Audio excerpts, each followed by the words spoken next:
15 ತಿಂಗಳಿಂದ ಅವರು ಅದಕ್ಕಾಗಿ ಅಲ್ಲಾಡ್ತಾ ಇದ್ದಾರೆ. ಇಂಥ ಒಂದು ಪರಿಸ್ಥಿತಿಗೆ ಕಾರಣಕರ್ತ ಆಗಿರ್ತಕ್ಕಂಥದ್ದು ನಮ್ಮ ಈ ಸರ್ಕಾರ. ಈ ಆಡಳಿತ ವೈಫಲ್ಯದಿಂದ ಅವರೆಲ್ಲರೂ ತೊಂದರೆಗೆ ಸಿಕ್ಕಾಕೊಂಡಿದ್ದಾರೆ. ಅದರ ವಿರುದ್ಧವಾಗಿ ನಾವು ಇವತ್ತು ಧ್ವನಿ ಎತ್ತಾ ಇದ್ದೇವೆ.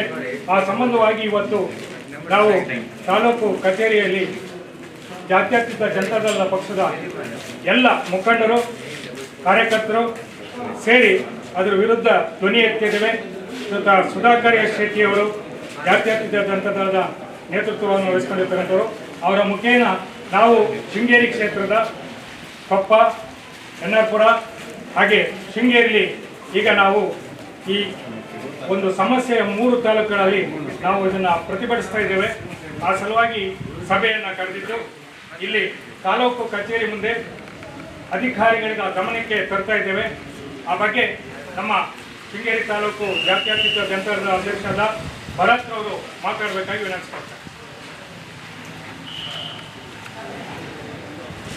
ಇಲ್ಲಿ ಸೇರಿರ್ತಕ್ಕಂಥ ಪಕ್ಷದ ಕಾರ್ಯಕರ್ತರುಗಳೇ, ನಾಯಕರುಗಳೇ, ಮುಖಂಡರೇ, ಪದಾಧಿಕಾರಿಗಳೇ ಹಾಗೂ ಇದರಲ್ಲಿ ನೊಂದಂಥ ಈ ಒಂದು ಏನು ಸಂಧ್ಯಾ ಸುರಕ್ಷಾ ಯೋಜನೆ ಇರ್ಬೋದು, ಅಂಗವಿಕಲ ವೇತನ ಇರ್ಬೋದು ಅಥವಾ ವೃದ್ಧಾಪ್ಯ ವೇತನ ಇರ್ಬೋದು, ಇಂಥ ಹಲವಾರು ಒಂದು ಏನು ಸ್ಕೀಮ್ಗಳಿದ್ದಾವೆ. ಅದರಲ್ಲಿ ನೊಂದಂಥ ಈ ಸರ್ಕಾರ, ಕಾಂಗ್ರೆಸ್ ಸರ್ಕಾರದಿಂದ ನೊಂದಂಥ ಫಲಾನುಭವಿಗಳಿರ್ಬೋದು ಎಲ್ಲರಿಗೂ ಕಾರ್ಯಕ್ರಮಕ್ಕೆ ಮತ್ತೊಮ್ಮೆ ಸ್ವಾಗತ ಕೋರ್ತಾ, ಇದೇನಾಗಿದೆ ಇತ್ತೀಚಿನ ದಿನಗಳಲ್ಲಿ ಗ್ಯಾರಂಟಿ ಹೆಸರಿನಲ್ಲಿ ಸರ್ಕಾರ ಸಾರ್ವಜನಿಕರು, ಅದರಲ್ಲೂ ಕಡು ಬಡವರ ಬಗ್ಗೆ ತನ್ನ ತಾತ್ಸಾರ ಮನೋಭಾವವನ್ನು ಭಾಳಷ್ಟು ಹೆಚ್ಚಿಸಿದೆ ಅಂತ ಹೇಳ್ಬೋದು. ಯಾಕೆ ಅಂದರೆ ಸರ್ಕಾರದ ಏನು ಕಾರ್ಯಕ್ರಮಗಳಿರ್ತವೆ, ಯೋಜನೆಗಳಿರ್ತವೆ, ಅವನ್ನೆಲ್ಲ ಬಡವರು, ದೀನದಲಿತರು ಅಥವಾ ಕೂಲಿ ಕಾರ್ಮಿಕರು ಇರ್ಬೋದು, ರೈತರು ಇರ್ಬೋದು, ಅಥವಾ ತನ್ನ ಕೈಲಾಗದೇ ಇರತಕ್ಕಂಥ ಒಂದು ಸಮಸ್ಯೆಗಳಿಂದ ಬಳಲ್ತಕ್ಕಂಥ ಅಂಗವಿಕಲರು ಇರ್ಬೋದು, ಅಥವಾ ವಿಧವೆಯರಿರ್ಬೋದು, ಅಥವಾ ವೃದ್ಧರಿರ್ಬೋದು, ಅವರಿಗೆಲ್ಲ ಒಂದು ಸಾಕಾರ ಆಗಲಿಕ್ಕಾಗಿ ಹಿಂದಿನ ಸರ್ಕಾರಗಳು ಹಲವಾರು ಯೋಜನೆಗಳನ್ನು ಮಾಡಿರ್ತವೆ. ಆ ಯೋಜನೆಗಳಲ್ಲಿ ನಾವು ಇತ್ತೀಚೆಗೆ ನೋಡ್ತಕ್ಕಂಥದ್ದು ಏನಿರುತ್ತದೆ ಅಂದರೆ, ಹಲವಾರು ಸರ್ಕಾರಗಳು ಆ ಯೋಜನೆಗಳನ್ನು ಇನ್ನೂ ಹೆಚ್ಚಿಸುತ್ತಾ ಹೋಗ್ತವೆ. ಹಿಂದೆ 500 ರೂಪಾಯಿ ಇದ್ದಾಗ ಕುಮಾರಸ್ವಾಮಿ ಅವರ ನೇತೃತ್ವದಲ್ಲಿ ಅದನ್ನು ಜಾಸ್ತಿ ಮಾಡಿದ್ರು. ಹಾಗೆ ಹಲವಾರು ಸರ್ಕಾರಗಳು ಹಿಂದಿನಿಂದ ಅವೆಲ್ಲ ಯೋಜನೆಗಳಲ್ಲಿ ಏನು ಮೂಲ ರೂಪದಲ್ಲಿ ಏನು ಸರ್ಕಾರಗಳು ಫಲಾನುಭವಿಗಳಿಗೆ ಹಣವನ್ನು ಕೊಡ್ತಕ್ಕಂಥದ್ದು ಇರ್ಬೋದು ಅಥವಾ ಮಾಸಾಶನಗಳನ್ನು ಕೊಡ್ತಕ್ಕಂಥದ್ದು ಇರ್ಬೋದು, ಏನಿತ್ತು ಅದನ್ನೆಲ್ಲ ಹೆಚ್ಚಿಸಿದ್ರು. ಆದರೆ ಇಂದಿನ ಸರ್ಕಾರ ಅದನ್ನೂ ಕಟ್ ಮಾಡ್ತಾ ಇದೆ. ಹಾಗೂ ಅದರಲ್ಲಿ ಬರ್ತಕ್ಕಂಥವರಿಗೂ ಏನು ಯೋಜನೆಗಳೆಲ್ಲ ಬರ್ತಾ ಇತ್ತು ಅವರಿಗೂ ಕಟ್ ಮಾಡ್ತಾ ಇದೆ. ನಿಮಗೊಂದು ಸಣ್ಣ ಉದಾಹರಣೆ ಹೇಳ್ತೀನಿ. ಎಲ್ಲ ಸರ್ಕಾರಗಳು BPL ಕಾರ್ಡ್ ಅಂತ ಮಾಡಿದ್ರು. BPL ಕಾರ್ಡ್ ಅಂದರೆ ಬಿಲೋ ಪವರ್ಟಿ ಲೈನ್ ಅಂತ. ಆ BPL ಕಾರ್ಡ್ ಹೊಂದಿರತಕ್ಕಂಥ ಒಂದು ಕುಟುಂಬ ಏನಿದೆ ಅದು ಸರ್ಕಾರದಿಂದ ಅವರು ಬಡತನ ರೇಖೆಗಿಂತ ಕೆಳಗಿದ್ದಾರೆ ಅನ್ನೋ ಒಂದು ಮಾನ್ಯತೆಯನ್ನು ಕೊಟ್ಟಿರ್ತಾರೆ. ಆ ಮಾನ್ಯತೆ ಒಂದು ಹಂತದವರೆಗೆ, ನಿರ್ದಿಷ್ಟ ಹಂತದವರೆಗೆ ಇರ್ತಾರೆ. ಅದರಲ್ಲಿ ಈಗ ಸರ್ಕಾರನೇ ಹೇಳ್ತಾ ಇದೆ ಆ ಮಾನ್ಯತೆ ಅಲ್ಲ, 32,000 ರೂಪಾಯಿ ಆದಾಯಕ್ಕಿಂತ ಕಡಿಮೆ ಇರಬೇಕು ಒಂದು ವರ್ಷಕ್ಕೆ. ಅಂದರೆ ಆ ಒಂದು ವರ್ಷಕ್ಕೆ 32,000 ರೂಪಾಯಿ ಆದಾಯಕ್ಕಿಂತ ಕಡಿಮೆ ಇರಬೇಕು ಅಂದರೆ ಒಂದು ಕುಟುಂಬಕ್ಕೆ ಒಂದು ತಿಂಗಳಿಗೆ 3,000 ರೂಪಾಯಿಗಿಂತನೂ ಕಡಿಮೆ ಆದಾಯ ಇರಬೇಕು. 32,000 ರೂಪಾಯಿ ವಾರ್ಷಿಕ ಆದಾಯ ಇರಬೇಕು ಅಂದರೆ 3,000 ರೂಪಾಯಿಗಿಂತನೂ ಕಡಿಮೆ ತಿಂಗಳ ಆದಾಯ ಇರಬೇಕು. ತಿಂಗಳ ಆದಾಯ 3,000 ರೂಪಾಯಿಗಿಂತ ಕಡಿಮೆ ಇರಬೇಕು ಅಂದರೆ ದಿನದ ಆದಾಯ 100 ರೂಪಾಯಿಗಿಂತನೂ ಕಡಿಮೆ ಇರಬೇಕು. ನಾವೆಲ್ಲ ಭಾಳ ಯೋಚನೆ ಮಾಡಬೇಕು ಈ ವಿಷಯನ. ಒಂದು ಕುಟುಂಬದ, ನಾನು ಹೇಳ್ತಾ ಇರ್ತಕ್ಕಂಥದ್ದು ಒಬ್ಬ ವ್ಯಕ್ತಿಯದ್ದಲ್ಲ, ಒಂದು ಕುಟುಂಬದ ದಿನ ಆದಾಯ 100 ರೂಪಾಯಿಗಿಂತ ಕಡಿಮೆ ಇದ್ದರೆ ಇವರು ವೃದ್ಧಾಪ್ಯ ವೇತನ ಕೊಡ್ತಾರೆ, ಅಂಗವಿಕಲ ವೇತನ ಕೊಡ್ತಾರೆ, ಅಥವಾ ವಿಧವಾ ವೇತನಗಳನ್ನು ಕೊಡ್ತಾರೆ, ಅಥವಾ ಇನ್ನೊಂದು ಕೊಡ್ತಾರೆ. ಈಗ ಇನ್ನೊಂದು ಉದಾಹರಣೆ ತಗೊಳ್ಳೋಣ. ಇದಕ್ಕೆ ಒಬ್ಬ ಯಾರಾದರೂ ಬಡವರ ರೇಖೆಗಿಂತ ಕಡಿಮೆ ಇರ್ತಕ್ಕಂಥ ಯಾರಾದರೂ ವ್ಯಕ್ತಿ ಇದ್ದರೆ ಅವರಿಗೆ ಒಂದು ಆಟೋ ತಗೊಳ್ಳೋದು, ಒಂದು ಗಾಡಿ ತಗೊಳ್ಬೇಕು ಅಂದರೆ, ನೀವು ಸೊಸೈಟಿನ ಅಥವಾ ಇನ್ನೊಂದು ಬ್ಯಾಂಕಲ್ಲ ಸಾಲ ಮಾಡಬೇಕು ಅಂದರೆ ಅವರು 50-60 ಸಾವಿರ ರೂಪಾಯಿಗಿಂತ ಜಾಸ್ತಿ ಲೋನ್ ಮಾಡಬೇಕು. ನಿಮಗೆ ದಿನದ ಆದಾಯ ಒಂದು ಕುಟುಂಬಕ್ಕೆ 100 ರೂಪಾಯಿ ಇಲ್ಲ ಅಂದರೆ ಯಾರು ಲೋನ್ ಕೊಡ್ತಾರೆ? ಎಲ್ಲಿಂದ ಹೇಗಂತ ಲೋನ್ ಕೊಡ್ತಾರೆ? ಅವರಂದ್ರೆ ಸರ್ಕಾರದ ಏನು ಪ್ರಸ್ತಾವ ಇದೆಯಲ್ಲ 32,000 ರೂಪಾಯಿಗಿಂತ ವಾರ್ಷಿಕ ಆದಾಯ ಕಡಿಮೆ ಇರಬೇಕು ಅಂತ. ಅದು ಬಹಳ ಒಂದು ಕೆಳಮಟ್ಟದ ಯೋಚನೆಯನ್ನ, ಒಂದು ನೀಚ ಕೆಟ್ಟ ಯೋಚನೆಯನ್ನ ಮಾಡಿರ್ತಕ್ಕಂಥ ಸರ್ಕಾರಕ್ಕೆ ಈ ಪ್ರಸ್ತಾವನೆಯನ್ನು ಕಳಿಸಿರ್ತಕ್ಕಂಥ ಅಧಿಕಾರಿಗಳಿರ್ಬೋದು, ಅಥವಾ ಅದನ್ನು ಚರ್ಚೆ ಮಾಡಿ ಅಂಗೀಕರಿಸಿರ್ತಕ್ಕಂಥ ಸರ್ಕಾರದ ಏನು ಶಾಸಕಾಂಗರೇ ಇರ್ಬೋದು ಅಥವಾ ಇನ್ನೊಬ್ರು ಇರ್ಬೋದು, ಅವರ ಯೋಚನೆ ಎಷ್ಟು ಕೆಳಮಟ್ಟದ್ದಾಗಿದೆ ಅಂದರೆ, ಒಬ್ಬ ರೈತ ಅಥವಾ ಒಬ್ಬ ಕೂಲಿ ಕಾರ್ಮಿಕ ಅಥವಾ ಒಬ್ಬ ಬಡವ ಅವನಿಗೆ ಯಾವುದೇ ಕಾರಣಕ್ಕೂ ಮೇಲೆ ಹೇಳಬಾರ್ದು. ನೀವೇ ಯೋಚನೆ ಮಾಡಿ, ಗೃಹಲಕ್ಷ್ಮಿ ಹಣದಲ್ಲಿ 2,000 ರೂಪಾಯಿ ಕೊಡ್ತಾರೆ. ಗೃಹಲಕ್ಷ್ಮಿ ಹಣದಲ್ಲಿ 2,000 ರೂಪಾಯಿ ಅಂತ ಇದೆ ಒಂದು ಕುಟುಂಬದ ಮಹಿಳೆ ಯಜಮಾನಿ. ಆ ಮನೆಯಲ್ಲಿ ಒಬ್ಬ ವೃದ್ಧರಿದ್ರಂದ್ರೆ ಅವರಿಗೆ 1,500 ರೂಪಾಯಿ ಸಿಗ್ತದೆ, 3,500 ರೂಪಾಯಿ. ಅಂಗವಿಕಲರಿದ್ರೆ ಅವರಿಗೆ 1,500 ರೂಪಾಯಿ ಸಿಗ್ತದೆ. ಇದರಲ್ಲಿ 4,500 ರೂಪಾಯಿ. ಅವರ ವಾರ್ಷಿಕ ಆದಾಯ ಎಷ್ಟಾಯ್ತು ಅವಾಗ? 50. ಅದರ ಪ್ರಕಾರ ಮುಂದಿನ ತಿಂಗಳು ಅವರಿಗೆ ಯಾವ್ದಾವ್ದು ಯೋಜನೆ ಬರೋದಿಲ್ಲ, ಇದು ಯಾವುದು ಬರುವುದಿಲ್ಲ. ಒಂದು ತಿಂಗಳು ಬಂದಿರತಕ್ಕಂಥವರಿಗೆ ಮುಂದಿನ ತಿಂಗಳು ಇದು ಯಾವುದು ಯೋಜನೆ ಬರುವುದಿಲ್ಲ. ಇದು ಹೇಗೆ ಅಂದರೆ, ಕರೆಂಟ್ ಫಸ್ಟು ಅವನಿಗೂ ಫ್ರೀ ಇವನಿಗೂ ಫ್ರೀ ಅಂತ ಸಿದ್ದರಾಮಯ್ಯನವ್ರು ಏನು ಮಾತಾಡಿದ್ರು ನಮ್ಮ ಮಾಜಿ ಮುಖ್ಯಮಂತ್ರಿಗಳು, ಈಗ ಬಂದು ನಿಮ್ದು 200 ಯೂನಿಟ್ಗಿಂತ ಕಡಿಮೆ ಇದ್ರೆ ಮಾತ್ರ ಕರೆಂಟು. ಸರ್ಕಾರದ ಈ ಗ್ಯಾರಂಟಿ ಯೋಜನೆಗಳೆಲ್ಲ ಇದೇ ಥರದ ಬೋಗಸ್ ಯೋಜನೆಗಳು. ನೀವು ಒಂದೊಂದನ್ನೇ ಪರಿಶೀಲನೆ ಮಾಡ್ತಾ ಹೋಗಿ 3 ವರ್ಷದಲ್ಲಿ ಅವರು ಏನು ಯೋಜನೆಗಳೆಲ್ಲ ಮಾಡಿದ್ರು. ಮೊದಲು ಎಲ್ಲರಿಗೂ ಫ್ರೀ ಅಂದರು, ಇವತ್ತಿನವರೆಗೂ ಯುವ ನಿಧಿ ಯಾರಿಗಾದರೂ ಬಂದಿದ್ರೆ ತೋರಿಸ್ಲಿ. ಇವರ ಗ್ಯಾರಂಟಿಯಲ್ಲೇ ಘೋಷಣೆ ಮಾಡಿರ್ತಕ್ಕಂಥ ಯುವ ನಿಧಿ ಯಾರಿಗಾದರೂ ಬಂದಿದೆಯಾ? ಬಂದಿಲ್ಲ. ಹಾಗೆ ಈ ಸರ್ಕಾರ ಗ್ಯಾರಂಟಿ ಹೆಸರಿನಲ್ಲಿ ಅಭಿವೃದ್ಧಿ ಕಾರ್ಯಗಳನ್ನೂ ಮಾಡ್ತಾ ಇಲ್ಲ. ಬಡವರಿಗೆ ಸಲ್ಲಬೇಕಾದಂತಹ ಏನು ಯೋಜನೆಗಳಿದ್ದು ಅವನ್ನೂ ಕೊಡ್ತಾ ಇಲ್ಲ. ಈ ಸರ್ಕಾರ ನಮ್ಮ ಏನು ಆಡು ಭಾಷೆಯಲ್ಲಿ ಬರ್ಬಾತಾಗಿದೆ ಅಂತ ಹೇಳ್ತೀವಲ್ಲ, ಆ ಮಟ್ಟಕ್ಕೆ ಹೋಗಿದೆ ಅಂತ ಹೇಳಿ ನಾನು ಅಭಿಪ್ರಾಯ ಪಡ್ತೀನಿ. ಹಾಗೆ ನೀವು ನೋಡಿ, ಇವತ್ತು ಹಲವಾರು ಸಮಸ್ಯೆಗಳಿದಾವೆ. ನಮ್ಮ ಕ್ಷೇತ್ರದ ಶಾಸಕರು ಈ ಸಮಸ್ಯೆಗಳನ್ನೆಲ್ಲ ಬಗೆಹರಿಸೋದು ಬಿಟ್ಟು ಎಲ್ಲೋ ಬಂದು ಯಾವುದೋ ಒಂದು ಸ್ಪೀಚು, ಒಂದು ಪೇಪರ್ ಸ್ಟೇಟ್ಮೆಂಟ್ ಕೊಟ್ಟು ಹೋಗ್ತಾರೆ. ಶೃಂಗೇರಿ ತಾಲೂಕಿನಲ್ಲಿ ಹಿಂದಿನ ವರ್ಷ ಸಹ ಮಳೆಗಾಲದಲ್ಲಿ ಮಳೆ ಮಾಪನ ಕೇಂದ್ರಗಳು ಸರಿಯಾಗಿ ಕಾರ್ಯನಿರ್ವಹಿಸ್ತಾ ಇಲ್ಲ ಅಂತ ಹೇಳಿ ಹಲವಾರು ಬಾರಿ ಪ್ರತಿಭಟನೆಗಳು ಮಾಡಿದ್ರು. ಶಾಸಕರು ಈ ವರ್ಷನೂ ಎಚ್ಚೆತ್ತುಕೊಳ್ಳಿಲ್ಲ, ಅಥವಾ ಯಾವುದೇ ಅಧಿಕಾರಿಗಳೊಂದಿಗೆ ಮಾತಾಡಿ ಯಾವುದೇ ಅದರ ಬಗ್ಗೆ ಕಾರ್ಯಗಳನ್ನು ಕೈಗೊಳ್ಳಲಿಲ್ಲ. ಇವತ್ತೂ ಸಹ ಶೃಂಗೇರಿ ತಾಲೂಕಲ್ಲಿ ಹಲವಾರು ಮಳೆ ಮಾಪನ ಕೇಂದ್ರಗಳು ಕೆಲಸ ಮಾಡ್ತಾ ಇಲ್ಲ. ನಮಗೆ ನಾಡಿದ್ದು 30ನೇ ತಾರೀಕು, ಈ ತಿಂಗಳ ಕೊನೆಯ 30ನೇ ತಾರೀಕು ನಮಗೆ ಇನ್ಶೂರೆನ್ಸ್ ಕಟ್ಟಲಿಕ್ಕೆ, ಏನು ಬೆಳೆ ವಿಮೆಯನ್ನು ಕಟ್ಟಲಿಕ್ಕೆ ಕೊನೆಯ ದಿನ ಇರ್ತದೆ. ಆದರೆ ಇವರು ಇದುವರೆಗೂ ಯಾವುದೇ ಮಳೆ ಮಾಪನ ಕೇಂದ್ರಗಳನ್ನು ಸರಿ ಮಾಡಿಲ್ಲ. ಹಲವಾರು ಮಳೆ ಮಾಪನ ಕೇಂದ್ರಗಳಲ್ಲಿ ಇವತ್ತಿಗೂ ಸಹ ನಮಗೆ ಈ ವರ್ಷದಲ್ಲಿ ಹಿಂಗಾರು ಅಥವಾ ಮುಂಗಾರಿನಲ್ಲಿ ಎಷ್ಟು ಮಳೆ ಆಗಿದೆ ಅನ್ನೋದು ಅಕ್ಯುರೇಟ್ ಆಗಿ ಯಾವ ನಂಬರ್ಗಳು ಇವ್ರ ಹತ್ರ ಇಲ್ಲ. ಕೆಲವೊಂದು ಕಡೆ ನಮಗೂ ಕೆಲವರು ಮಾಹಿತಿಗಳನ್ನು ಕೊಡ್ತಾ ಇದ್ದಾರೆ, ಇವರು ಸುಳ್ಳೆ ಬರೀತಾ ಇದ್ದಾರೆ ಪಂಚಾಯಿತಿಗಳಲ್ಲಿ ಅಂತ.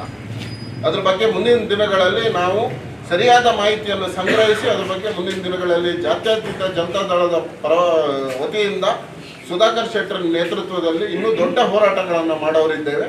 ಆದರೆ ಇವತ್ತು ಮೊದಲಿಗೆ ನಮಗೆ ವೃದ್ಧಾಪ್ಯ, ಅಂಗವಿಕಲ ವೇತನ ಹಾಗೂ ಏನು ಸಂಧ್ಯಾ ಸುರಕ್ಷಾ ವೇತನಗಳಿದ್ದಾವೆ, ಅವು ಸರ್ಕಾರದವರು ಕೈಲಾಗದೇ ಇರ್ತಕ್ಕಂಥವರಿಗೆ, ಅಥವಾ ಏನು ತನ್ನ ಕಾಲ ಮೇಲೆ ತಾನು ನಿಂತ್ಕೊಂಡು ಜೀವನ ಮಾಡಲಿಕ್ಕೆ ಆಗದೇ ಇರ್ತಕ್ಕಂಥವರಿಗೆ ಯೋಜನೆಗಳನ್ನು ಸಹಕಾರಿಯಾಗಲಿ ಅಂತ ಯೋಜನೆಗಳನ್ನು ಕೊಟ್ಟಿದ್ದಾರೆ.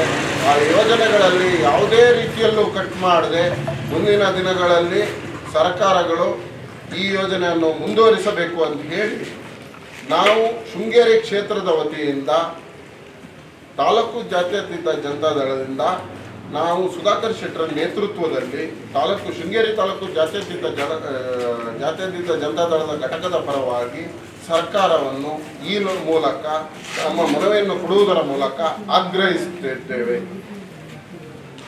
ಇದರ ಬಗ್ಗೆ ಹೆಚ್ಚಿನದಾಗಿ ನಿಮಗೆ ಇನ್ನೂ ನಮ್ಮ ಪಕ್ಷದ ಹಲವಾರು ನಾಯಕರುಗಳು ಮಾತಾಡೋರಿದ್ದಾರೆ. ಹಾಗಾಗಿ ನನ್ನ ಒಂದು ಏನು ಈ ಮನವಿ ಇದೆ, ಇದನ್ನು ಇಲ್ಲಿಗೆ ಮೊಟಕುಗೊಳಿಸಿ ಇನ್ನೂ ಹಲವಾರು ಜನ ಮಾತಾಡೋರಿದ್ದಾರೆ, ಅವರಿಗೆ ಅವಕಾಶ ಕೊಡ್ತೀನಿ. ಈ ಅವಕಾಶಕ್ಕಾಗಿ ಧನ್ಯವಾದ.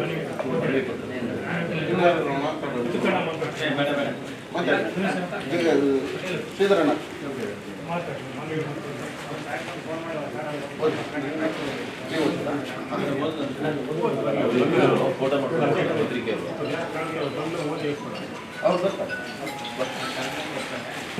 ಶೃಂಗೇರಿ ತಾಲೂಕಿನ ಜಾತ್ಯತೀತ ಜನತಾದಳದ ಪರವಾಗಿ ನಾವಿವತ್ತು ಒಂದು ಪ್ರತಿಭಟನೆಯನ್ನು ಮತ್ತು ಮನವಿ ಕೊಡುವಂಥ ಕಾರ್ಯಕ್ರಮವನ್ನು ಇವತ್ತು ತಾಲೂಕು ಆಫೀಸ್ ಶೃಂಗೇರಿ ಇಲ್ಲಿ ನಾವು ಹಮ್ಮಿಕೊಂಡಿದ್ದೀವಿ. ಬಹುಶಃ ನೋಡ್ತಾ ಇದ್ದೀವಿ, ತಾಲೂಕು ಆಫೀಸಿಗೆ ಬಂದು ಹೋಗೋದೇ ಭಾರಿ ಕಷ್ಟ ಸಾಹಸ ಆಗಿದೆ. ಯಾಕಂತಂದರೆ ಈಗ ಒಂದು ವಾರದಿಂದ ಒಂದು ತಿಂಗಳಿಂದ ಇಲ್ಲಿ ಗುಡ್ಡ ಜಾರ್ತಾ ಇದೆ, ಮತ್ತೊಂದು ಕಾರಣ ಆಗ್ತದೆ ಅಂತ ಹೇಳಿ ಕೋಟಿಗಟ್ಟಲೆ ದುಡ್ಡು ತಂದು ಇಲ್ಲಿ ಹಾಕಿ ಅದು ಹಾಳಾಗಿ ಇವತ್ತು ನಾವು ಬಂದು ಹೋಗೋದು ಕಷ್ಟದ ಪರಿಸ್ಥಿತಿ ಬಂದಿರ್ತಕ್ಕಂಥದ್ದು. ನಮ್ಮ ವಾಹನಗಳೆಲ್ಲ ಕೆಳಗಡೆ ನಿಂತು ನಾವು ನಡ್ಕೊಂಡು ಬಂದಿದ್ದೀವಿ.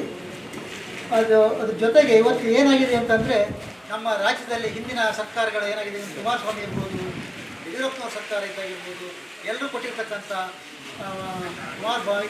ಭಾಗ್ಯಗಳಂತಂದರೆ ವೃದ್ಧಾಪ್ಯ ವೇತನ, ಅಂಗವಿಕಲತೆ, ಇಂಥವರಿಗೆಲ್ಲ ಕೆಲಸ ಮಾಡೋಕ್ಕಾಗದಿರ್ತಕ್ಕಂಥ ವಯಸ್ಸಾದವರಿಗೆ ಅವರು ಏನೋ ಒಂದು ಸರ್ಕಾರದಿಂದ ಒಂದು ನಿಧಿಯನ್ನು ಕೊಟ್ಟು ಅವ್ರನ್ನ ಸದೃಢವಾಗಿ ಮಾಡಬೇಕು ಅನ್ನೋ ಒಂದು ಯೋಜನೆ ಇಟ್ಕೊಂಡು ಅವ್ರು ಮಾಡಿರ್ತಕ್ಕಂಥ ಈ ವ್ಯವಸ್ಥೆಯನ್ನು ಇವತ್ತು ಈ ಕಾಂಗ್ರೆಸ್ ಸರ್ಕಾರ ನಿಲ್ಲಿಸಿ ಬಡವರಿಗೆ, ವಯಸ್ಸಾದವರಿಗೆ, ಅಂಗವಿಕಲರಿಗೆ ಅನ್ಯಾಯ ಮಾಡ್ತಾ ಇದೆ, ದ್ರೋಹ ಮಾಡ್ತಾ ಇದೆ, ಮೋಸ ಮಾಡ್ತಾ ಇದೆ ಅಂತ ಹೇಳೋದಕ್ಕೆ ನಾನು ಈ ಸಂದರ್ಭದಲ್ಲಿ ಇಷ್ಟಪಡ್ತಿದ್ದೀನಿ. ಯಾಕೆ ಅಂತಂದರೆ ಇವತ್ತು ಪರಿಸ್ಥಿತಿ ಭಾರಿ ಕಷ್ಟ ಇದೆ. ರೈತರ ಪರಿಸ್ಥಿತಿ ತುಂಬ ಕಷ್ಟ ಇದೆ. ಇವತ್ತು ಎಲೆ ಚುಕ್ಕಿ ರೋಗ ಇರ್ಬೋದು, ಮತ್ತೊಂದು ರೋಗಗಳು ಎಲ್ಲ ಬಂದು ನಮ್ಮ ಶೃಂಗೇರಿ ಕ್ಷೇತ್ರಾದ್ಯಂತ ಇಲ್ಲಿ ಮಲೆನಾಡಲ್ಲಿ ನಾವು ನಂಬ್ಕೊಂಡಿರ್ತಕ್ಕಂಥದ್ದು ಅಡಿಕೆ ಬೆಳೆ ಹಾಳಾಗಿ ನಾವು ಇವತ್ತು ಹಾಳಾಗ್ತಾ ಇದ್ದೀವಿ. ಜೊತೆಗೆ ನಮ್ಮ ರೈತ ಕುಟುಂಬದ ಏನು ನಮ್ಮ ಇವರು ಒಕ್ಕಲು ಕೆಲಸ ಮಾಡ್ತಕ್ಕಂಥ ಇವರಿದ್ದಾರೆ, ಅವರಿಗೂ ಇವತ್ತು ತುಂಬ ಕಷ್ಟದ ಪರಿಸ್ಥಿತಿ ಇವತ್ತು ಶೃಂಗೇರಿ ತಾಲೂಕು, ಶೃಂಗೇರಿ ಕ್ಷೇತ್ರ, ಮಲೆನಾಡು ಭಾಗನೇ ಬಂದಿದೆ. ಮೊನ್ನೆ ಈಗ ಇವರು ಈ ಸರ್ಕಾರ ಗ್ಯಾರಂಟಿ ಯೋಜನೆಗಳನ್ನ ತಗೊಂಡು ಬಂದು ಎಲ್ಲ ಗ್ಯಾರಂಟಿ ಯೋಜನೆಗಳಿಗೆ ಹಣ ವಿನಿಯೋಗ ಮಾಡಿ ಎಲ್ಲ ಅಭಿವೃದ್ಧಿ ಕೆಲಸಗಳನ್ನು ನಿಲ್ಲಿಸಿದೆ. ಹಾಗಾಗಿದ್ದರಿಂದ ಇವತ್ತು ಸರ್ಕಾರದ ವತಿಯಿಂದ ಅವತ್ತು ನಮ್ಮ ಮುಖ್ಯಮಂತ್ರಿ ಆಗಿರ್ತಕ್ಕಂಥ ಸಿದ್ದರಾಮಯ್ಯನವರು ಹೇಳಿದ್ರು, ಹಸಿವು ನೀಗಿಸುವ ಕೆಲಸವನ್ನು ನಾವು ಮಾಡ್ತಾ ಇದ್ದೀವಿ ಅಂತಂದರು. 10 kg ಅಕ್ಕಿ ಕೊಡೋದ್ರ ಜೊತೆಗೆ ಎಲ್ಲ ಬಡವರು ಹಸಿವು ಮುಕ್ತ ರಾಜ್ಯವನ್ನಾಗಿ ಮಾಡಬೇಕು ಅಂತಂದರು. ಜೊತೆಗೆ ಎಲ್ಲರಿಗೂ ಉಚಿತವಾಗಿ ವಿದ್ಯುತ್ ಕೊಡ್ತೀವಿ ಅಂತೇಳಿ, ಟಾಟಾ ಪಾಟೀಲ್ ನಿಮಗೂ ಫ್ರೀಯಾಗಿ ಕೊಡ್ತೀವಿ, ಬಾಯಮ್ಮ ನಿಮಗೂ ಕೊಡ್ತೀವಿ, ನನಗೂ ಕೊಡ್ತೀವಿ, ನಿಮಗೂ ಕೊಡ್ತೀವಿ ಅಂತ ಅದನ್ನು ಮಾತಾಡಿದ್ರು. ಈಗ ಯಾವುದೇ ಸರಿಯಾದ ಸಂದರ್ಭಕ್ಕೆ ಯಾರಿಗೂ ಸಿಗ್ತಾ ಇಲ್ಲ. ಇವತ್ತೆಲ್ಲ 200 ಯೂನಿಟ್ ಅಂತ ಹೇಳಿ ಕೆಲವರಿಗೆ 50 ಯೂನಿಟ್ 60 ಯೂನಿಟ್ ಮಾಡಿ, ಮೊನ್ನೆ ಸಹ ನನಗೂ ಹಾಗೆ ನನಗೆ 80 ಯೂನಿಟ್ ಕೊಡ್ತಾ ಇದ್ದಾರೆ. ನನಗೆ ಮೊನ್ನೆ ಒಂದು ನೋಟಿಸ್ ಬಂತು, ಸುಮಾರು 6,000 ರೂಪಾಯಿ ನೀವು ಕಟ್ಟಬೇಕು ಅಂತ ಒಂದು ನೋಟಿಸ್ ಬಂತು ನನಗೆ. ಕೊನೆಗೆ KBL ಹೋಗಿ ಕೇಳಿ ಎಲ್ಲ ಮಾಡಿದಾಗ ಕೊನೆಗೆ ಅದೇನೋ ಎಲ್ಲ ಬದಲಾವಣೆಯಾಗಿ ನನಗೆ ಕೊನೆಗೆ 2,500 ರೂಪಾಯಿ ಕಟ್ಟಬೇಕು. ನನಗೆ 80,000 ರೂಪಾಯಿ ಯೂನಿಟ್ ಫ್ರೀಯಾಗಿ ಕೊಟ್ಟರು, ನಾನು ಕೊನೆಗೆ 2,500 ರೂಪಾಯಿ ನಾನು KBL ಕಟ್ಟುವಂತೆ. ಹಾಗೆ ಎಲ್ಲ ಮೋಸ ಎಲ್ಲ ಇದು. ಈಗ ಏನಾಗಿದೆ ಅಂದರೆ, ಈ ಸರ್ಕಾರ ಈಗ ಮುಖ್ಯಮಂತ್ರಿ ದುಡ್ಡು ಹೇಗಾಗುತ್ತೆ, ದುಡ್ಡು ಹೇಗೆ ಮಾಡೋದು ಅಂತ ಒಂದೇ ಯೋಜನೆ ಬಿಟ್ಟರೆ ಬಡವರ ಬಗ್ಗೆ ಆಗಲಿ ಯಾವುದ್ರ ಬಗ್ಗೆ ಚಿಂತನೆ ಇಲ್ಲ.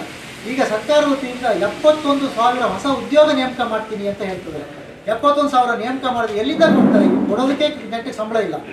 ಇದ್ದ ಅಧಿಕಾರಿಗಳಿಗೆ ಸಂಬಳ ಕೊಡೋಕ್ಕೆ ಇರ್ತದೆ, ದುಡ್ಡಿಲ್ಲ. ಇನ್ನು 71,000 ಜನ ತಗೊಂಡು ಎಲ್ಲಿಂದ ಕೊಡ್ತಾರೆ? ಅದಕ್ಕೆ ನಾನು ಸಾಧಾರಣ ಪೇರೆಂಟ್ಸಿಗೆ ಹೇಳ್ತೀನಿ, ಎಲ್ಲರೂ ಸರ್ಕಾರಿ ಕೆಲಸ ಸಿಗ್ತದೆ ಸೇರ್ಪಡೆ ಆಗಬೇಡಿ. ಯಾಕಂದ್ರೆ ನೀವು ನಾಳೆ ಕೆಲಸ ಮಾಡಿಸ್ಕೊಂಡು ಸಂಬಳ ಕೊಡೋಕ್ಕೆ ಇವ್ರ ಸರ್ಕಾರದಲ್ಲಿ ದುಡ್ಡಿಲ್ಲ.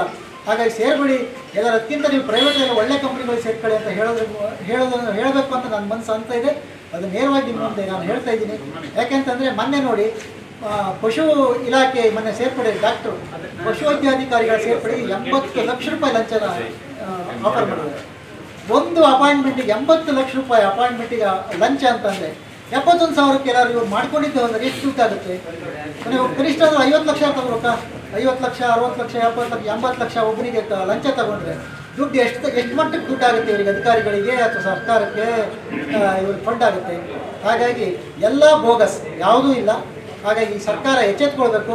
ಸದ್ಯ ಸುರಕ್ಷೆ ಆಗಲಿ, ವೃದ್ಧಾಪ್ಯ ವೇತನ ಆಗಲಿ, ಅಂಗವಿಕಲ ವೇತನಗಳಾಗಲಿ ಇಂಥದ್ದೆಲ್ಲ ಕೊಟ್ಟು ಅವ್ರನ್ನ ಮತ್ತು ಬಡವರನ್ನಾಗಿ ಮಾಡ್ದೇ ಅವರಿಗೆ ಬದುಕೋಕ್ಕೆ ಅವಕಾಶ ಮಾಡಿಕೊಡ್ಬೇಕು ಅಂತ ಹೇಳ್ತಾ, ನನಗೆ ಅವಕಾಶ ಮಾಡಿಕೊಟ್ಟಿದ್ದಂಥ ಜಾತ್ಯತೀತ ಜನತಾದಳದ ಅಧ್ಯಕ್ಷರಿಗೂ, ನಮ್ಮ ಪಕ್ಷಕ್ಕೂ, ಜೊತೆಗೆ ಸುಧಾಕರ್ ಶೆಟ್ಟಿಗೂ ನಾನು ವಂದಿಸ್ತಾ ಮಾತನಾಡ್ತೀನಿ. ಆತ್ಮೀಯರೇ, ಇವತ್ತು ಜಾತ್ಯತೀತ ಜನತಾದಳದ ನೇತೃತ್ವದಲ್ಲಿ ಶೃಂಗೇರಿ ಕ್ಷೇತ್ರದ 3 ತಾಲೂಕುಗಳಲ್ಲಿ ತಾಲೂಕು ಕಚೇರಿಯ ಮುಂಭಾಗದಲ್ಲಿ ಜನಪರವಾದಂತಹ ನ್ಯಾಯಯುತವಾದಂತಹ ಬೇಡಿಕೆಯ ಈಡೇರಿಕೆ ಸಲುವಾಗಿ ಹಾಗೆ ಆ ಬೇಡಿಕೆ ಮುಂದುವರಿಸುವ ಸಲುವಾಗಿ ಘನ ಸರ್ಕಾರಕ್ಕೆ ಒತ್ತಡದ ತರುವ ಹಿನ್ನೆಲೆಯಲ್ಲಿ ಇವತ್ತು ತಾಲೂಕಿನ ಮುಖಂಡರುಗಳು ಈ ಪ್ರತಿಭಟನಾ ಸಭೆಯಲ್ಲಿ ಭಾಗವಹಿಸಿದ್ದೇವೆ.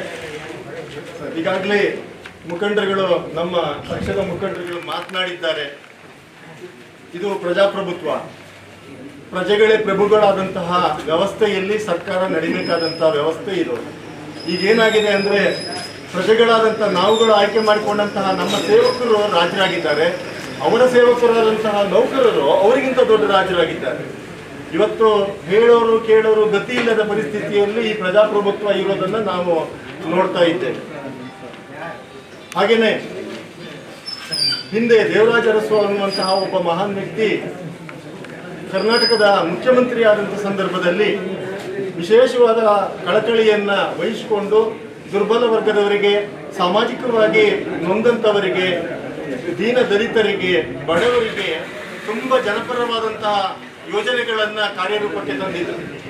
ಈ ಯೋಜನೆಗಳನ್ನು ತರೋದು ಯಾರು ಅಂತ ಹೇಳಿದ್ರೆ ನಾವೇ ಪ್ರತಿನಿಧಿಗಳನ್ನು ಆಯ್ಕೆ ಮಾಡಿಕೊಟ್ಟವರು. ನಮಗೆ ಬೇಕಾದಂತಹ ಸರ್ಕಾರವನ್ನು, ನಮಗೆ ಬೇಕಾದಂತಹ ಅನುಕೂಲಗಳನ್ನು ಮಾಡಿಕೊಡಲಿಕ್ಕಾಗಿರುವಂಥದ್ದೇ ಪ್ರಜಾಪ್ರಭುತ್ವ ವ್ಯವಸ್ಥೆ. ಆ ರೀತಿಯಾಗಿ ದೇವರಾಜ ಅರಸು ಅವರು ಅವತ್ತಿನ ಕಾಲದಲ್ಲಿ ಮಾಡಿರುವಂತಹ ಭೂ ಸುಧಾರಣಾ ಕಾಯ್ದೆ ಆಗಿರ್ಬೋದು, ಅಥವಾ ಈಗ ನಾವೇನು ಹಿಂದುಳಿದ ವರ್ಗದವರ ಒಂದು ಬೇಡಿಕೆಗಳು, ಅವರಿಗೆ ಸೌಲಭ್ಯಗಳು ಇತ್ಯಾದಿಗಳನ್ನು ನಾವು ನೋಡ್ತಾ ಇದ್ದೀವೋ, ಹಾವನೂರು ಆಯೋಗ ಅನ್ನುವಂಥದ್ದನ್ನು ಅವಾಗ ಅವರು ನೇಮಕ ಮಾಡಿಕೊಂಡು ಹಿಂದುಳಿದ ವರ್ಗಗಳಿಗೆ ಏನು ಅನ್ಯಾಯ ಆಗ್ತಿದೆಯೋ ಅಥವಾ ಏನು ಸೌಲಭ್ಯ ಸಿಗಬೇಕು ಸಮಾಜದಲ್ಲಿ ಅನ್ನುವ ವಿಚಾರವಾಗಿ ಆ ಒಂದು ಆಯೋಗವನ್ನು ನೇಮಕ ಮಾಡಿ ಅದರ ಪ್ರಕಾರವಾಗಿ ರಿಸರ್ವೇಷನ್ ಅನ್ನು ಕೊಟ್ಟಿರುವಂಥದ್ದನ್ನು ನಾವು ನೋಡ್ತೇವೆ. ಮಹಿಳೆಯರಿಗೆ ಅನೇಕ ಸೌಲಭ್ಯಗಳನ್ನು ಕೊಟ್ಟು ರಾಜಕೀಯ ವಿಚಾರಗಳಲ್ಲಾಗಲಿ, ಸಾಮಾಜಿಕ ವಿಚಾರಗಳಲ್ಲಿ, ಶೈಕ್ಷಣಿಕ ವಿಚಾರಗಳಲ್ಲಿ ಮುಂದೆ ಬರಲಿಕ್ಕೆ ಬೇಕಾಗುವಂಥ ಯೋಜನೆಗಳನ್ನು ಕಾರ್ಯರೂಪಕ್ಕೆ ತಂದದನ್ನು ನಾವು ನೋಡ್ತಾ ಇದ್ದೇವೆ. ಸಮಾಜ ಕಲ್ಯಾಣ ಹಿನ್ನೆಲೆಯಲ್ಲಿ ದೇವರಾಜ ಅರಸು ಅವರ ಕೊಡುಗೆ ಭಾರಿ ದೊಡ್ಡ. ನಾವು ಯಾಕೆ ಇವತ್ತು ಅಂತಹ ಮಹಾನ್ ವ್ಯಕ್ತಿಗಳನ್ನ ಪ್ರಜಾಪ್ರಭುತ್ವದ ಹಿನ್ನೆಲೆಯಲ್ಲಿ ಆ ಮುಖ್ಯಮಂತ್ರಿಗಳನ್ನ, ಸರ್ಕಾರವನ್ನ ನೆನಪು ಮಾಡಿಕೊಳ್ಬೇಕು ಅಂತ ಹೇಳಿದ್ರೆ, ಇವತ್ತು ಅಂತಹ ಯೋಜನೆಗಳಲ್ಲಿಯೇ ನಾವೆಲ್ಲ ಬಾಳಿ ಬದುಕ್ತಾ ಇದ್ದೇವೆ, ನೆಮ್ಮದಿಯ ದಿನವನ್ನು ಕಾಣ್ತಾ ಇದ್ದೇವೆ, ಒಂದು ಕುಟುಂಬವನ್ನ, ವ್ಯವಸ್ಥೆಯನ್ನ ಕಟ್ಟಿಕೊಂಡು ನಾವು ಬದುಕ್ತಾ ಇದ್ದೇವೆ. ಅಂಥ ವ್ಯವಸ್ಥೆಯಲ್ಲಿ ನಾವು ಅವರನ್ನ ಸ್ಮರಣೆಯನ್ನು ಮಾಡ್ತೇವೆ. ಮುಂಬರುವ ದಿನಗಳಲ್ಲಿ ನಾವು ನೆನಪು ಮಾಡಿಕೊಳ್ಬೇಕಾಗಿರುವಂಥದ್ದು ರಾಮಕೃಷ್ಣ ಹೆಗಡೆ ಅನ್ನುವಂಥ ಒಬ್ಬ ಮಹಾನ್ ವ್ಯಕ್ತಿ ಕರ್ನಾಟಕದ ಮುಖ್ಯಮಂತ್ರಿ ಆಗಿದ್ದಾಗ, ಅದು ಸಂಧ್ಯಾ ಸುರಕ್ಷೆ ಆಗಿರ್ಬೋದು, ಅಥವಾ ವಿಧವಾ ಪಿಂಚಣಿ ಯೋಜನೆಗಳಾಗಿರ್ಬೋದು, ಅಥವಾ ಗ್ರಾಮೀಣ ಕುಡಿಯುವ ನೀರಿನ ಯೋಜನೆಗಳಾಗಿರ್ಬೋದು, ಶಿಕ್ಷಣಕ್ಕೆ ಸಂಬಂಧಪಟ್ಟಂಥ ಯೋಜನೆಗಳಾಗಿರ್ಬೋದು, ಆವಾಗ ರಾಮಕೃಷ್ಣ ಹೆಗಡೆ ಅವರ ನೇತೃತ್ವದಲ್ಲಿ 2 ಕೆಜಿಗೆ 2 ರೂಪಾಯಿಗೆ 1 ಕೆಜಿ ಅಕ್ಕಿ ಸೊಸೈಟಿಯಲ್ಲಿ ಕೊಡ್ತಾ ಇದ್ರು, ಬಟ್ಟೆ ಕೊಡ್ತಾ ಇದ್ರು, ಹೊಂಚೆ ಕೊಡ್ತಾ ಇದ್ರು, ಸೀರೆ ಕೊಡ್ತಾ ಇದ್ರು, ಬೇರೆ ದವಸಧಾನ್ಯಗಳನ್ನು, ಎಣ್ಣೆಯನ್ನು ಕೊಡ್ತಾ ಇದ್ರು. ಅದರಲ್ಲೇ ಜೀವನವನ್ನು ಕಟ್ಟಿಕೊಂಡಂಥ ಕುಟುಂಬ ಇತ್ತು. ಇವತ್ತಿರುವಂಥ ಯೋಜನೆಗಳು ಜನಸಾಮಾನ್ಯರಿಗೆ, ಬಡವರಿಗೆ ಅನುಕೂಲಕರವಾಗುವಂಥ ಯೋಜನೆಗಳು. ತರುವಾಯ ಯಡಿಯೂರಪ್ಪನವರು ಮುಖ್ಯಮಂತ್ರಿ ಆದ ಸಂದರ್ಭದಲ್ಲೂ ಸಹ ಬಹಳಷ್ಟು ಬದಲಾವಣೆಗಳನ್ನು, ಯೋಜನೆಗಳನ್ನು ಮಾಡಿದ್ರು. ಮಹಿಳೆಯರಿಗಾಗಿರ್ಬೋದು, ಅಥವಾ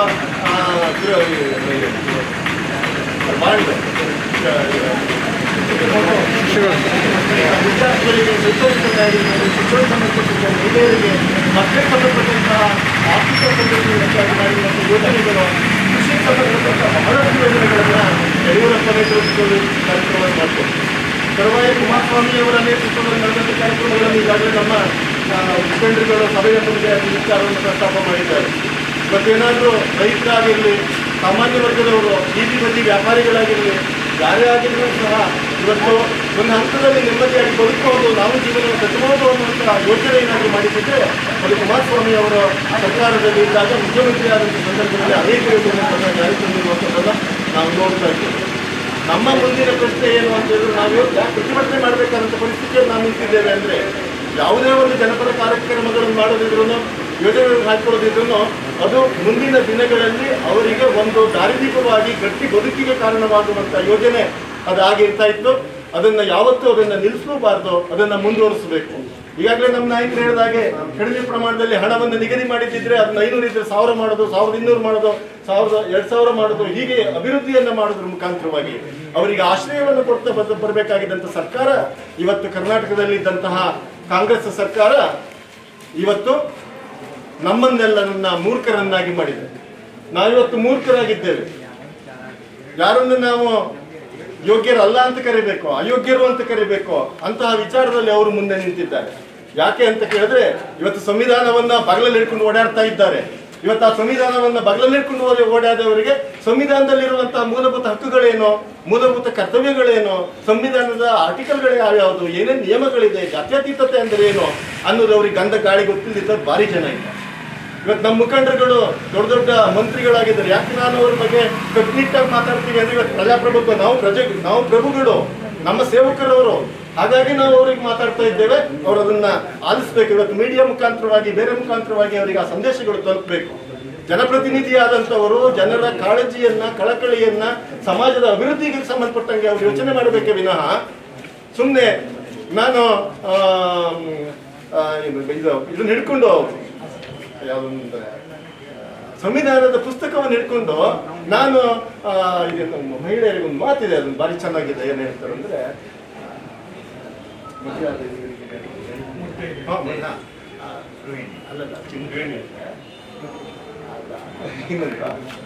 ನೆನಪಾದ ಕೂಡಲೇ ಹೇಳ್ತೀನಿ. ಅದೇನಾಗಿದೆ ಅಂದ್ರೆ ನಾನು ಮದುವೆ ಇದಾಗ ಎಂತ ಒಂದಿದೆ ಅಂತವ್ರು ಹೇಳ್ತಾ ಹೋದಂಗೆ ಏನಾಗ್ತಂದ್ರೆ ಸುಮ್ಮಂಗರಿ ಅಲ್ಲ, ಇನ್ನೊಂದು ಅವಳಿಗೆ ಅಪನಂಬಿಕೆ ಬಂದ್ಬಿಡ್ತೀವಿ ಜನರಿಗೆಲ್ಲವ. ನಾನು ಪತಿವ್ರತೆ, ಕರೆಕ್ಟ್, ನಾನು ಪತಿವ್ರತೆ ಅಂತ ಹೆಣ್ಣು ಹೇಳ್ತಾ ಹೋಗ್ಬಾರ್ದಂತೆ.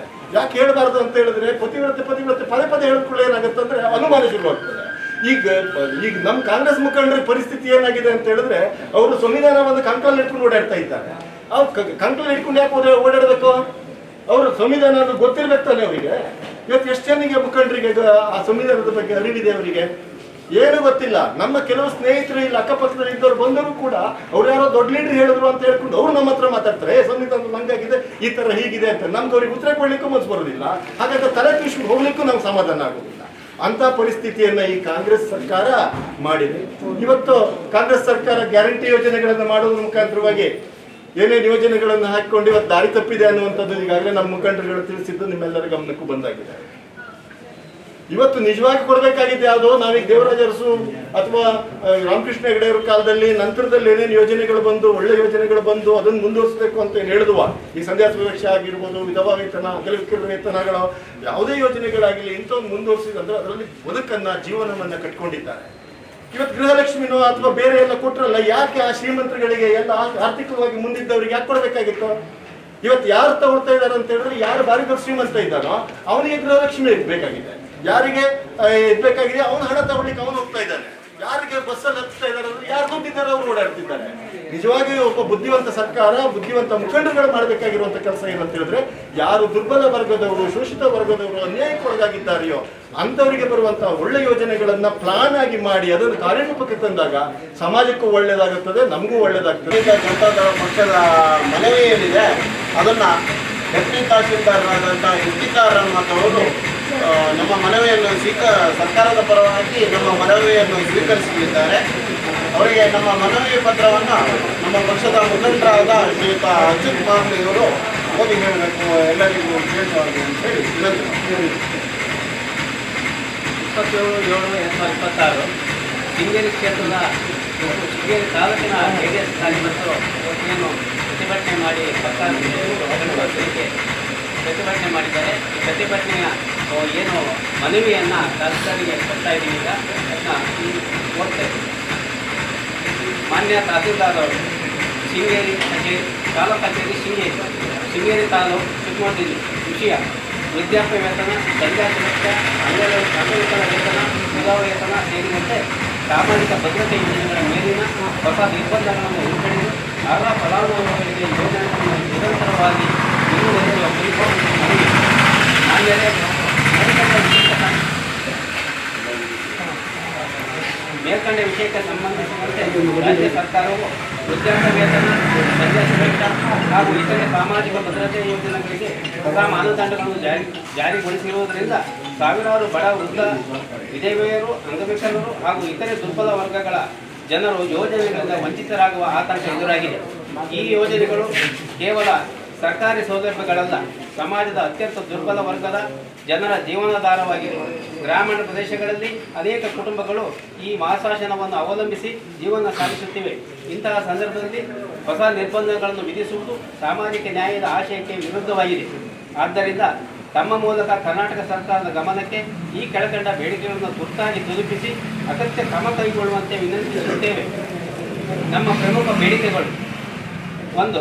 ವೃದ್ಧಾಪ್ಯ ವೇತನ, ಸಂಧ್ಯಾ ಸುರಕ್ಷಾ, ಅಂಗವಿಕಲ ವೇತನ, ವಿಧವಾ ವೇತನ ಹಾಗೂ ಇತರೆ ಸಾಮಾಜಿಕ ಭದ್ರತೆ ಯೋಜನೆಗಳಿಗೆ ವಿಧಿಸಿರುವ ಹೊಸ ನಿರ್ಬಂಧಗಳನ್ನು ತಕ್ಷಣ ಹಿಂಪಡೆಯಬೇಕು.